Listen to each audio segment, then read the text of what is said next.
My name is George Ralph, and my project is Media Composition on the Edge.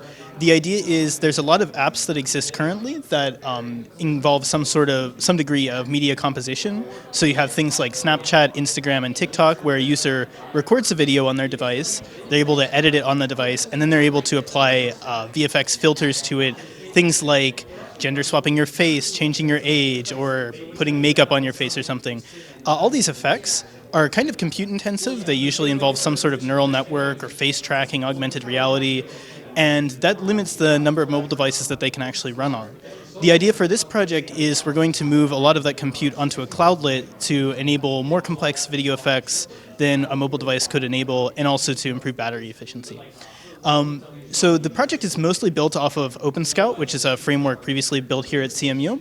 The idea is it uses Gabriel for flow control. Gabriel allows the mobile client to send frames to the cloudlet, and the cloudlet can send frames back. And then OpenScout allows us to send those frames into what are called cognitive engines. Now, the cognitive engines will take these video frames and then do some sort of processing to them. In my case, I'm using OpenPose to take an RGB frame of myself in the video, and then it assigns pose key points to all the points in my body so that I can tell how I'm posed in the video. That then goes into an area that can render special effects on top, like these particles, and then composite that onto the video clip. Now, in real time, the client will send frames to the cloudlet, and then the cloudlet will render the effects onto the frame and send those back to the client to give you a live view of what the render is. But as this is going on, the cloudlet is also collecting frames of the video and then rendering them into a final composited video, which may cut between frames or do other things that you couldn't do in linear real-time view. So there are two phases to this here, where there's the real-time phase, where frames are being recorded and then sent back in real time, and then afterwards it takes about a second to process. You get the final edited video all done automatically. By using a cloudlet, I'm able to achieve 20 to 30 frames per second, so effectively real-time for video generation. And it's able to run models that you wouldn't normally be able to run on a mobile device. So for example, OpenPose here, the model itself takes about 2.2 gigabytes on a GPU. In this case, we're using an NVIDIA T4. That would be prohibitively too large for a mobile device and too compute intensive to do in real time. The fact that we're using a cloudlet here is definitely critical. I was trying to run this away from campus, where the cloudlet is located, and frame rates run at maybe like 5 to 10 frames per second, whereas a cloudlet with low latency is able to get us up to the real-time frame rate that we want to see, about 30 frames a second. So I guess I can move on to the demo now? Sure. All right. So I have the app for it set up here, and what you'll see right now is it's just passing frames from my phone back to the server here. But if I start a recording here, you'll see it tracks my pose with a blue dot on my hand, and I actually have a user interface here. I can move my hand up to this button and then enter an effect. In this case, I'm doing the fountain effect. What this does is it just tracks my arms and it shoots particles off of them like sparklers. Kind of fun. Now this is being done in real time here, and you can see the effects and the tracking all happening like that. But then when I stop the recording, it takes a second to process, and then it sends me back the fully rendered video with a bit better frame rate because it's able to render everything together, and it removes the UI elements that it shows during recording. That's a real-time video effect there. I'm not actually doing any splicing between clips or anything else, but because we're rendering the final video at the end, we're also able to do effects that involve cutting between two videos at the same time. So I'll show an example here. If I go in again, I can go into the crossfade effect here.